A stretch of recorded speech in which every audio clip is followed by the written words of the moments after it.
जो भविष्य में बहुत कुछ करने वाले हैं अपने। एक बार माता मैं- जी को थैंक यू सो मच बोलेंगे हाँ। दिल से।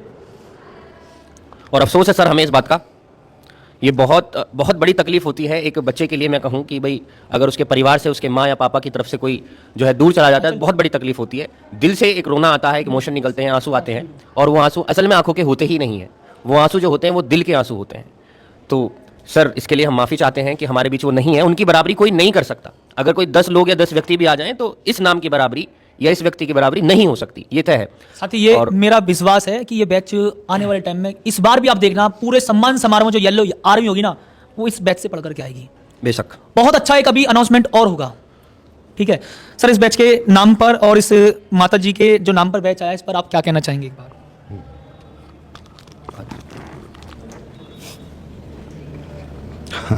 देखिए, शब्दों की तो कमी है ही, और माँ के लिए क्या ही शब्द बोलें। मैंने सोचा नहीं था कि इस तरीके से भी कुछ होगा। वैसे थोड़ा बोलने में दिक्कत है, और ठीक है, जो माँ होती है वो कमज़ोर नहीं बनाती है। हाँ बेशक। और मैंने भी इस बात के लिए बोला था कि किसी भी परिस्थिति में हो, रोना नहीं है। और वो अलग बात है, ये एक जब हम किसी चीज़ को आगे बढ़ाते हैं और कभी किसी चीज़ को बहुत अच्छी तरीके से आगे बढ़ाते हैं, बहुत लाखों करोड़ों बच्चों का साथ है, और अगर कोई नहीं है हमारे बीच, उनकी यादें हैं। उनका नाम है जिनसे हम जी रहे हैं, उस नाम के सहारे ही सही बेशक, लेकिन हम उनके सहारे चलते हैं, उनकी यादों के सहारे। जो पल उनकी गोद में हमने बिताए, जो पल हमने उनके साथ बचपन के जिए, वो खैर वापस नहीं आ सकते। मैंने कहा ना, इस इंसान की बराबरी तो हो ही नहीं सकती। यहाँ आप देख रहे हैं, जितनी भी आंखें देख रहे हैं, सबकी आंखें नम हैं, क्योंकि ये बहुत बड़ी बात है यहाँ पर। एक बात जरूर कहूंगा कि बोलते हैं ना, माता पिता सबसे ज्यादा बड़े अपने आदर्श होते हैं, और माता पिता के बाद गुरु होते हैं। अविनाश भैया मेरे गुरु रहे हैं, मेरे बड़े भाई रहे हैं।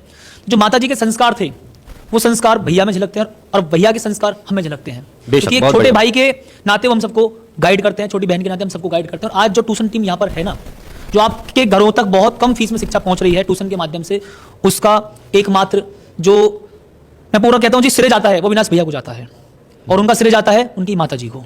और जब सारे टीचर्स कह रहे थे ना कि अंकित भैया ने मना नहीं किया, तो अंकित भैया कभी ऐसे मना ही नहीं कर पाते। हाँ बिल्कुल, बहुत बढ़िया। और दरअसल बच्चों के लिए, उनके माँ बाप के लिए हम सब उस तरीके से तत्पर हैं। मैं दिल से बोल रहा हूँ, मैं कोई झूठी बातें नहीं बोल रहा, ना बोलूँगा कभी भविष्य में, कि आप सबके लिए हम उतनी ही तरीके से तैयार हैं जितने तरीके से आप भी तैयार नहीं हो। तो ये मैं सिर्फ एक बैच की बात नहीं कर रहा हूँ, मैं सिर्फ आपके भविष्य की बात कर रहा हूँ। आपको पढ़ना ना पढ़ना वो आप पर भी निर्भर करेगा, वो हम पर भी निर्भर करेगा कि हम आपको किस तरीके से रास्ता दिखाकर आगे ले जाएं और आप उस रास्ते पे चलें। ये हमारी भी जिम्मेदारी और ये आपकी नैतिक जिम्मेदारी भी है। बैच आएंगे जाएंगे सब होगा, है ना। इंसान का जो शारीरिक जो क्रम है वो भी आएगा जाएगा, लेकिन वो याद क्या रखा जाएगा? वो याद रखा जाएगा कि आपका जो स्टेटस है, आपकी जो सफलता है ना, जो आपने वो काम किए हैं, किसी के आधार पे काम किए, अपने आधार पे काम किए हैं, वो झलकेगा, और वही बातें बार बार सब जगह बोली जाएंगी। तो इस बात का आप विशेष ध्यान रखेंगे। बाकी मैंने कभी भी सोचा नहीं था कि मतलब ये नाम होगा, और ये नाम मेरी माता जी को जी तो माइक दे दीजिए एक बार। नहीं, दो शब्द तो नहीं कह पा देखिए रही हैं साथी, उस मैं टाइम। आपको बताऊं, एक छोटा सा वाक्य है, अविनाश सर बताएंगे उसके बारे में। जब अविनाश भैया की माता श्री आईसीयू में थी, तो उस टाइम पे भैया स्कूल में पढ़ाते थे और एक ट्यूशन पढ़ाते थे। हालांकि मैं भी ट्यूशन पढ़ाता उस टाइम पर। तो माता जी हॉस्पिटल में थी और भैया ट्यूशन पढ़ाते थे। उसके बाद माता जी ने एक बात बोली थी, वो मुझे आज भी ध्यान है। मैं चाहूंगा कि अविनाश भैया खुद ही बताएं उस बात। नहीं, वो बहुत अच्छी बात है। वो तो ऐसा समझो गजब एकदम, एक शिक्षक बनाने के पीछे उन्हीं का हाथ है, उसी बात का हाथ है जी।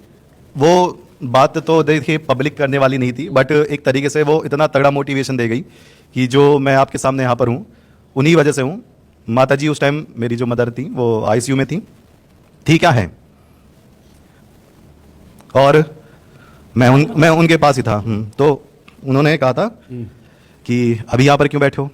मैं कहा कि आपको देखने के लिए, कि वहाँ जो बच्चे तुमसे उम्मीद लगा कर बैठे हैं, पेपर के टाइम में, फरवरी का टाइम ही था, तो अगर तुम वहां जाकर क्लासेस नहीं लोगे तो वो अपनी उम्मीद छोड़ देंगे, और ऐसी उम्मीद छोड़ेंगे कि तुम्हारी तरफ कोई मुंह उठाकर भी नहीं देखेगा।